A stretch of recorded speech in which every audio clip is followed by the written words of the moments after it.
यह माँ का व्यवहार सच में हैरान कर देने वाला था। वह अपने बेटे के लिए दिन में सिर्फ एक बार खाना बनाती थी और उस खाने में कपड़े धोने वाला डिटर्जेंट मिला देती थी। किस्मत से उसका बड़ा बेटा हमेशा गेम खेलने में व्यस्त रहता था। वह उसके लिए लाया गया खाना छूता तक नहीं था। लेकिन इस तरह की अनदेखी ने उस औरत को पूरी तरह तोड़ दिया। उसने अपने बच्चे की परवाह करने का दिखावा भी छोड़ दिया। वह पागलों की तरह उसके कमरे के दरवाजे पर मुक्के मारने लगी, उसे गालियां देने लगी। दरअसल बड़ा बेटा पिछले 5 सालों से लगातार गेम खेल रहा था। बाथरूम जाने के अलावा वह कभी अपने कमरे से बाहर ही नहीं निकला। अब उसकी माँ की सहन शक्ति जवाब दे चुकी थी। वह गुस्से में मुड़ी और सीधे मेन सर्किट ब्रेकर की तरफ बढ़ गई। उसी वक्त उसका छोटा बेटा स्कूल से घर लौटा। उसने माँ की ओर एक नजर डाली और चुपचाप अपने कमरे में चला गया। यह देखकर माँ और भी भड़क उठी। बड़ा बेटा उसका सगा नहीं था, इसलिए उसका अवज्ञाकारी होना किसी हद तक समझ में आता था। लेकिन अब उसका अपना खून भी उसे इतनी बेरुखी से पेश आ रहा था। उसने पूरे घर की बिजली काट दी। हर तरफ अंधेरा छा गया। उस अंधेरे में बड़े बेटे ने धीरे से अपना सिर घुमाया। उसकी आंखों में कुछ खतरनाक सा चमक रहा था। अगले दिन माँ रोज की तरह पहाड़ों में व्यायाम करने गई। उसे जरा भी अंदाजा नहीं था कि कोई उसका पीछा कर रहा है। एक टोपी पहने आदमी चुपचाप उसके पीछे पीछे चल रहा था। कुछ ही देर बाद जंगल में एक दिल दहला देने वाली चीख गूंज उठी। औरत जमीन पर गिर पड़ी। उसका हाथ उसकी गर्दन पर था। चेहरा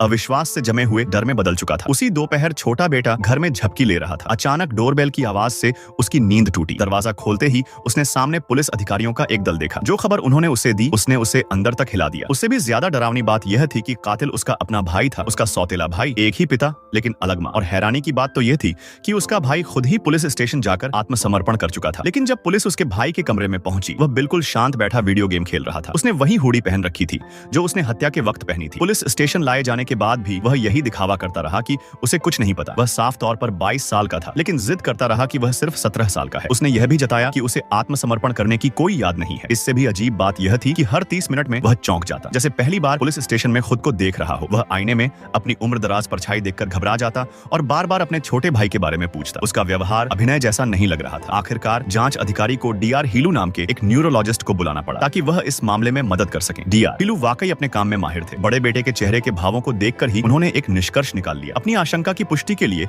उन्होंने तुरंत उसका ब्रेन स्कैन करवाया। रिपोर्ट ने चौंका देने वाला सच सामने रखा। उसके दिमाग के मेमोरी सेंटर में भारी मात्रा में खून के थक्के जमा थे। इसी वजह से वह नई यादें बना ही नहीं पा रहा था। उसका दिमाग उसी पल में हमेशा के लिए अटक गया था जब 17 साल की उम्र में उसे ब्रेन हेमरेज हुआ था, जैसे किसी फिल्म का किरदार जो हर दिन को बार बार जीने के लिए मजबूर हो।